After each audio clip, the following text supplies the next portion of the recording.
Los hechos recientes de Taxco y Tezcaltitlán han puesto en relevancia el fenómeno de la extorsión en México, que parece estarse expandiendo por el país. Y vamos a hablar sobre esto con Eduardo Moncada, profesor del Departamento de Ciencia Política de la Universidad de Columbia, quien es autor del libro Resisting Extortion: Victims, Criminals and States en Latinoamérica, resistiendo la extorsión, víctimas, criminales y estados en América Latina, que escribió después de un amplio trabajo de campo en Colombia, El Salvador y México. ¿Qué tal, profesor? Gracias por estar con nosotros. Buen día.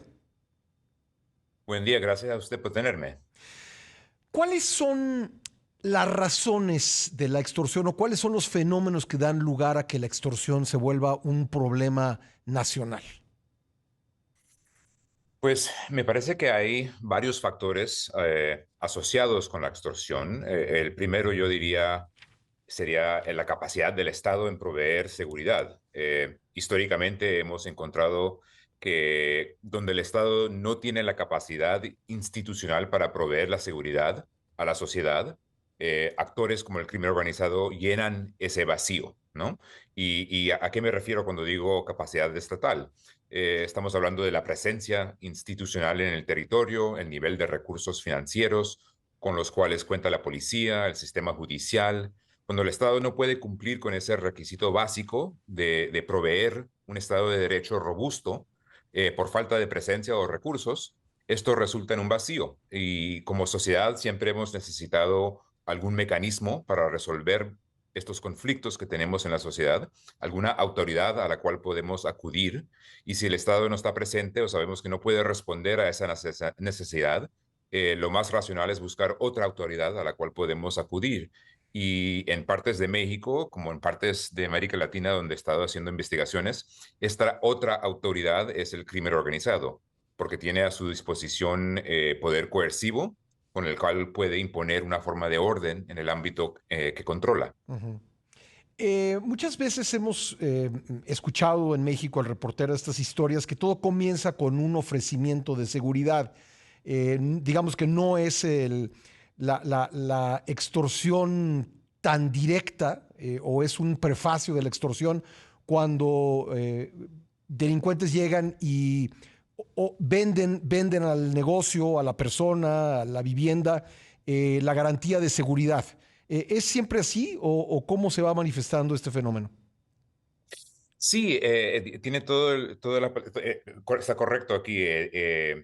Creo que en todos los ejemplos que tenemos, en todos los estudios y análisis que hemos hecho de la extorsión en la región, tanto en América Latina y en otras partes del mundo, vemos que esto se inicia asimismo con una oferta de protección del servicio de seguridad a miembros de la sociedad o empresarios que no tienen o no cuentan con acceso a la seguridad, sea porque son informales, como negocios informales que no pueden acudir al sistema judicial muy fácilmente, sea porque son segmentos de la población marginalizada que no tienen acceso al Estado o porque viven en partes del territorio nacional donde no hay presencia institucional. Entonces, el crimen organizado, siendo un actor que tiene fundamentalmente su poder en base de su poder coercivo, puede ofrecer este servicio básico, pero fundamental, si lo pensamos, Ujú. para poder vivir uno en paz, para poder uno poder operar su negocio y cuidar a su familia. Entonces, inicialmente se ve esta relación de casi una relación que se parece a la relación entre el Estado formal y la sociedad, Ujú. pero esta vez entre la sociedad y un actor criminal. Y con el tiempo es lo que vemos que se vuelve mucho más predatorio esa relación, se cobra más, se usa más la violencia contra los elementos de la sociedad para tratar de extraer todo lo que se pueda de esa sociedad. Y ahí es cuando vemos acontecimientos como lo que hemos visto recientemente en México. ¿En qué momento estos grupos pasan de ofrecer seguridad a exigir parte de los ingresos de diferentes sectores de la economía? En el caso mexicano hemos visto, por ejemplo, la extorsión de la venta de pollo o la extorsión a los transportistas. ¿En qué momento se vuelve pues una industria ilegal multidimensional? Pues me parece que hay incentivos para que estos grupos diversifiquen la extorsión, ¿no? O sea, que comiencen a incluir a más y más negocios y sectores económicos dentro del ámbito de la extorsión. En parte cuando sienten que ven una amenaza a su control territorial. Por Ujú, ejemplo, cuando ven que rivales, grupos rivales, competidores, comienzan a tratar de entrar a sus territorios. Una forma de poder defender a su territorio como un grupo criminal es generar recursos para reclutar a miembros, para pagar a informantes, para comprar armas, y la extorsión se presta a ese servicio, ¿no? Y también vemos paradójicamente que cuando el Estado mismo intenta enfrentar al crimen organizado, desplazarlo del territorio, eso también es una amenaza al control territorial que tiene el grupo armado. Y en ese momento también la extorsión se comienza a hacer mucho más predatoria, mucho más amplia para generar esos recursos en ese momento para poder financiar sus esfuerzos de ujú. defenderse frente tanto al Estado como a un grupo rival. Entonces aquí lo territorial es un factor clave para entender la extorsión, ¿verdad? Sí, me parece que sí. O sea, muchas veces hablamos, tanto en el caso de México como en otras partes de América Latina, del control del territorio Ujú, para el tráfico de la droga, ¿no? Que ujú, es obviamente correcto.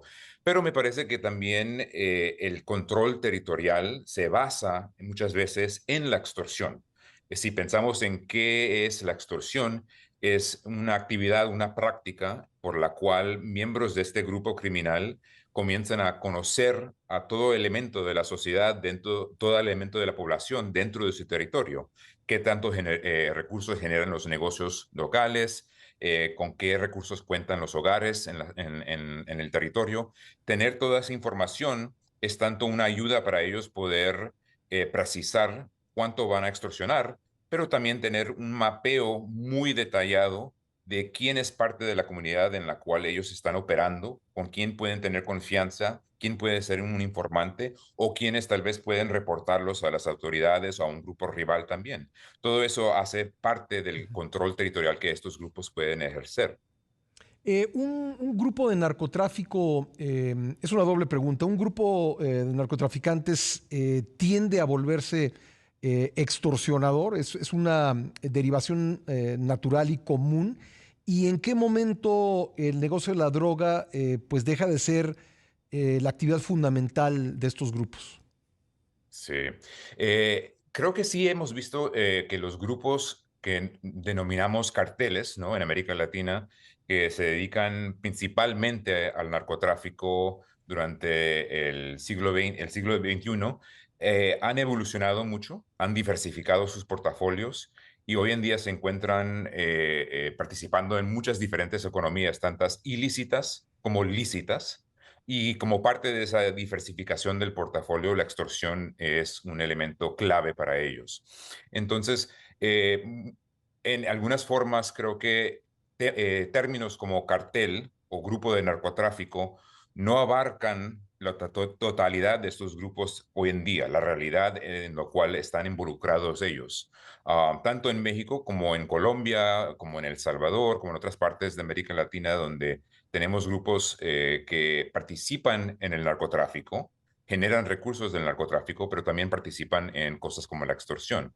Ahora, no tenemos la data precisa para decir en cuál momento ya el narcotráfico no suele ser el generador principal de recursos para un grupo criminal. Sabemos que es un negocio que genera muchos recursos y lo más probable es que genera mucho más recursos que la extorsión. Pero nuevamente creo que entender la extorsión únicamente como un generador de recursos nos deja, Ujú. nos lleva a perder de vista que también es una práctica del control territorial, un requisito para poder tener ese control territorial tanto dentro de América Latina como en otras partes del mundo donde hemos visto este fenómeno.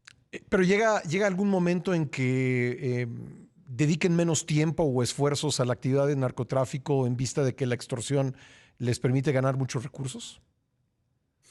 Tal vez elementos del grupo lo hacen, ¿no? O Ujú, sea, muchas veces, por ejemplo, en partes de Colombia, grupos que se dedican principalmente al narcotráfico reclutan a pandillas de jóvenes a las cuales les vende, de hecho, un territorio donde ellos pueden vender droga, pero también pueden hacer otras actividades para generar recursos para ellos mismos a nivel de esa pandilla. ujú. Una de las prácticas que utilizan es, en ese caso, la extorsión, ¿no? O como le dicen en Colombia, la vacuna.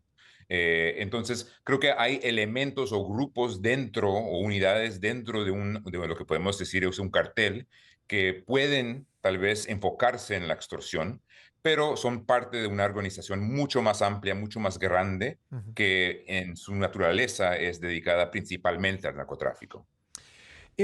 Profesor, hablemos ahora, si le parece, sobre los buenos ejemplos internacionales o los ejemplos exitosos en el combate a la extorsión.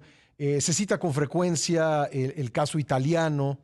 Yo estuve un poco más temprano este año en Palermo, Sicilia, y ahí hay un programa muy amplio, pues de expropiación de locales en donde se han hecho prácticas de extorsión y otras actividades criminales, y estos locales son puestos al servicio de la comunidad. ¿Es este es un buen ejemplo? ¿Es el único que hay?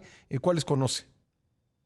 Sí, y creo que, bueno, creo que hay también ejemplos relacionados al que menciona usted actualmente. En Sicilia, por ejemplo, en los años 2000, también se vivía una situación en la cual la mafia italiana extorsionaba a los empresarios y sus negocios.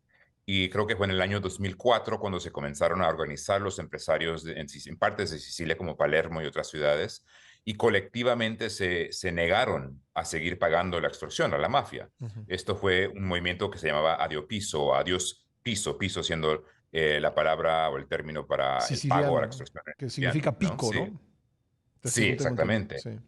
Y entonces, y este grupo de empresarios trabajaron de forma muy cercana con las autoridades italianas para asegurarse que tuvieran protección de parte del gobierno, de parte del Estado, frente a las amenazas de violencia que hacía la mafia contra las personas que se negaban a pagarles la extorsión. Entonces, Ujú, hay ejemplos como estos donde vemos una coordinación colectiva entre las personas que son víctimas o que podrían ser víctimas de la extorsión. ujú.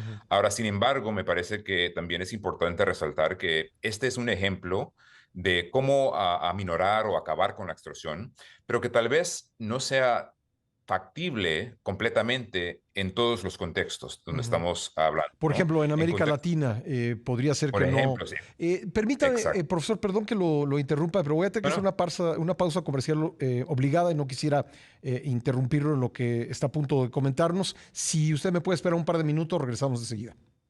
mucho gusto. Le agradezco mucho al profesor Eduardo Moncada del Departamento de Ciencia Política de la Universidad de Columbia, con quien estamos hablando sobre la extorsión. Entonces me decía que quizá los buenos ejemplos de resistencia a la extorsión que se han aplicado en otros países no sean aplicables en América Latina. ¿Cuáles podrían ser, profesor, las vías para América Latina y en concreto para un país como México? Pues me parece que si aprendemos de los ejemplos que sí han sido eficaces en otras partes del mundo, uno de los elementos claves ahí es que hay un nivel de confianza muy alto en la policía y en el sistema judicial y en las autoridades del gobierno.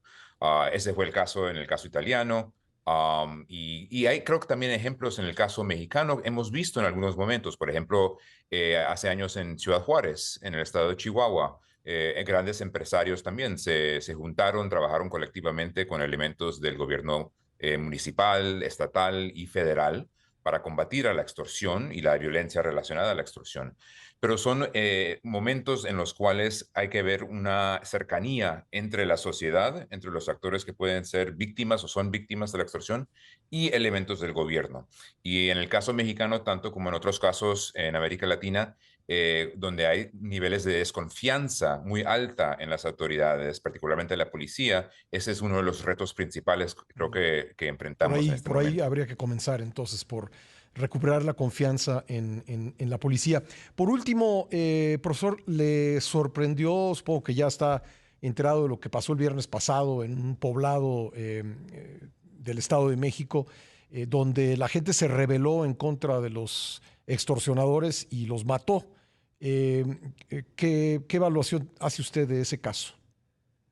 Pues no creo que, desafortunadamente no creo que es una sorpresa, ¿no? Hemos visto otros ejemplos de esto en Michoacán, por ejemplo, Ujú, donde yo he hecho investigaciones con los grupos de autodefensa, en los cuales las víctimas se organizan al llegar a un nivel de frustración, al ver que están siendo extorsionados, que el Estado no ayuda o el Estado está coludido con el crimen organizado, deciden tomar justicia por mano propia.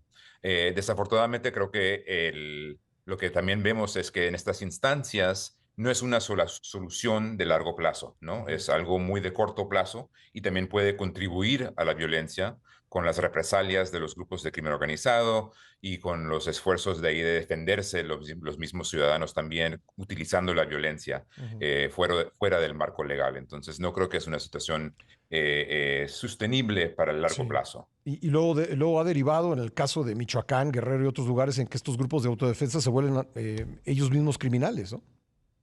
Exactamente, también, ¿no? O sea, ya al tener ese poder coercivo, los ciudadanos se comienzan a hacer ellos mismos también un elemento que puede participar en estas economías ilícitas que pueden ser cooptados por el crimen organizado para ayudar también al control territorial, Ujú, a la producción de la droga, al tráfico de la droga. Entonces, lo que crea es un ciclo negativo, creo, de la violencia. ujú, Y para interrumpir eso, necesitamos a un Estado fuerte, robusto, un Estado de derecho, ujú. que no es algo fácil obtener, pero sí es el punto principal, la fundación en la cual podemos seguir y terminar con la extorsión. Bueno, pues ahí está, no hay atajos. Profesor Moncada, le agradezco mucho su participación en el programa. Muchas gracias a usted. Gracias, gracias Eduardo Moncada, profesor del Departamento de Ciencia Política de la Universidad de Columbia y autor del libro Resisting Extortion, Victims, Criminals and States in Latin America, resistiendo la extorsión, víctimas criminales y estados en América Latina, basado en un amplio trabajo de campo en Colombia, El Salvador y México, lugares donde Moncada recolectó entrevistas, hizo distintos ejercicios para explicar por qué y cómo las víctimas desarrollan estrategias para resistir la extorsión.